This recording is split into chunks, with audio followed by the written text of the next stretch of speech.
This was what it looked like earlier this morning as those storms moved through the Phoenix metro area, bringing with it some pretty good rain totals, leaving our roads wet and even causing some flooding in the far west valley. And as we know, flooding anywhere in our state can turn dangerous very, very quickly.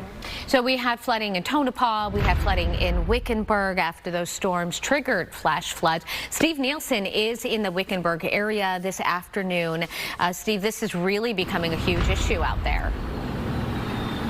It is. So we're at Wickenburg Police Headquarters here because we wanted to learn a little bit more about the rescues that they had yesterday when just a wall of water moved in. It's an incredible story of what the officers involved, the firefighters involved, and all of this. So I wanted to bring you live right now the police chief for Wickenburg, Les Brown.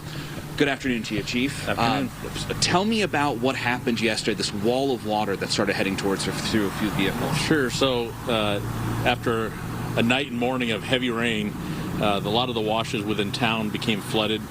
The Souls Wash, which is right down the road from our police station on Vulture Mine, we had officers stationed there to keep people from passing, and a couple vehicles began approaching as if they were going to cross.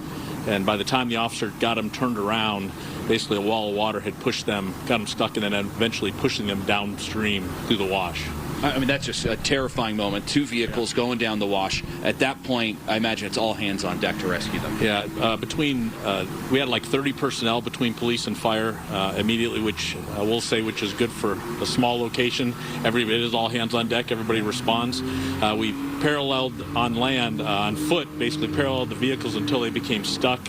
An officer and two officers and a fire department personnel managed to rescue one person from the vehicle, one of the trucks, and then we called Yavapai County Fox helicopter, and they were able to do air evacuation and rescue the other three people from the vehicle. We were able to talk to one of the people that were rescued from the minivan a while ago, and she described the water being up to her shoulder and to her neck. Incredible rescue there, that they're out to safety. That was from the helicopter. The other vehicle, though, that was where one of your officers really took it upon themselves to get that person to safety. Yeah, they used a little ingenuity in what they had on hand and managed to secure a tow rope around one of the officers, and the other two officer and the firefighter were able to secure him, hold on to him while he managed to walk out and effect the rescue of the lady in the vehicle and her dog. So, I mean, literally, he's just got a rope tied around his waist as he's walking out into these floodwaters. Yeah, that's it. And, I mean, very brave.